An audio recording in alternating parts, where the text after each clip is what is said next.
কি আজব একটা দেশে আমরা বসবাস করি। আজব সব নিয়ম কানুন। ইলেকট্রিক ইঞ্জিনিয়ারিং এ পড়ালেখা করছে, সে চাকরি করে হলো মার্কেটিং এ। মার্কেটিং এ পড়ালেখা করছে, সে চাকরি করে ইলেকট্রিক্যাল বোর্ডে। কোনো নিয়ম শৃঙ্খলা নাই, কোনো কিছু নিয়ম শৃঙ্খলা নাই। ইসলামের ইতিহাসে পড়ালেখা করছে, সে ব্যাংকে জব করে। বাংলাতে পড়ালেখা করছে, সে মেডিকেল রিপ্রেজেন্টেটিভ। কি হিসাব দিব? এই দেশের কি হিসাব দিবেন আপনি? কোন কালচারটা ঠিক আছে, কোন নিয়মটা ঠিক আছে? 15 বছর পড়ালেখা করার পর, অনার্স মাস্টার্স করার পর আবার 5 বছর পড়ালেখা করা লাগে চাকরির জন্য। তাও আবার দেখা যাচ্ছে পিয়নের চাকরির জন্য 50,000 অ্যাপ্লিকেশন পড়ছে মাস্টার্স পাস। এই এটা কি দক্ষতার নমুনা? এটা কি যোগ্যতার বহির্প্রকাশ?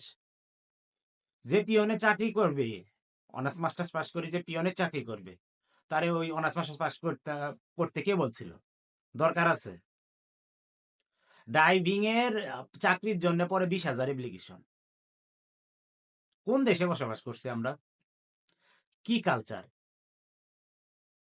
কোনো যোগ্যতা নাই, কোনো দক্ষতা নাই। জবের অফার করলেই সে জবে অ্যাপ্লাই করে ফেলছে।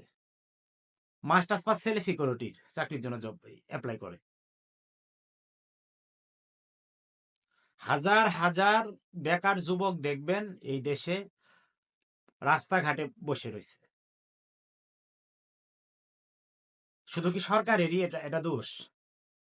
সরকারের দোষ আছে, সরকার নীতি নির্ধারণী পর্যায়ে কিছু দোষ আছে। তারা নিয়ম শৃঙ্খলা ভাবে নিয়োগ করতে পারে নাই বিগত সরকারগুলা। কিন্তু আমরা যদি নিজেরা দক্ষ না হই, আমরা যদি নিজেদের যোগ্যতা নিজেরা অর্জন না করি, আমরা কোনোদিনও আমাদের নির্দিষ্ট লক্ষ্যে পৌঁছাতে পারবো না। আরে যে ছেলেটা ইঞ্জিনিয়ারিং পড়ে মার্কেটিং এ জব করে, তার ইঞ্জিনিয়ার পড়ার কি দরকার ছিল? কি দরকার ছিল?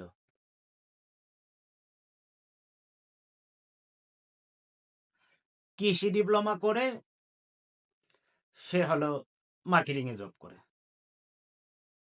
টেক্সটাইলে না পড়ে dyeing in charge, garments dyeing in charge.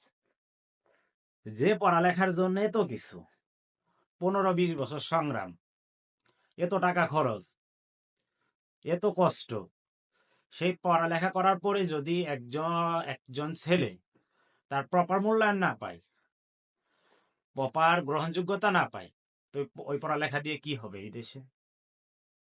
রিক্সাওয়ালা ভালো, ওই রাজমিস্ত্রি ভালো। কথাগুলা শুনতে খারাপ লাগে, এটা মনের দুঃখের কথা।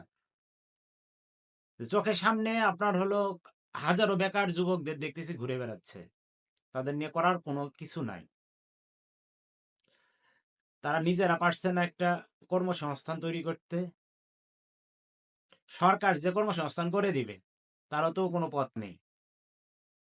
সবসময় দুর্নীতি, ঘুষ, বাণিজ্য, যারে দায়িত্ব দিয়েছে, এই যাবৎ যত সরকারকে দায়িত্ব দিয়েছে সবাই একই অবস্থা, কোনো ফিডব্যাক নেই। যে ধনী সে ধনী হচ্ছে, যে গরিব সে আরো গরিব হচ্ছে।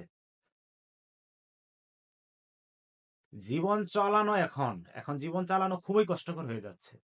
1 কেজি চাউলের দাম যদি 70 টাকা হয়, 1 কেজি আলুর দাম যদি 100 টাকা হয়, 1 কেজি মরিচের দাম যদি 200 টাকা হয়, 1 কেজি পেঁয়াজের দাম যদি 300 টাকা হয় বা 200 টাকা হয়, তাহলে আপনি হলো যে লোকটার ইনকাম দৈনিক 200 টাকা বা 500 টাকা, সে তার সংসার চালাবো কেমনে? কথা বললে বলবে সরকার বিরোধী কথা বলে। এভাবে সম্ভব? আমরা কি এই স্বাধীনতা চাইছিলাম? আমাদের তো এই স্বাধীনতা দরকার ছিল না।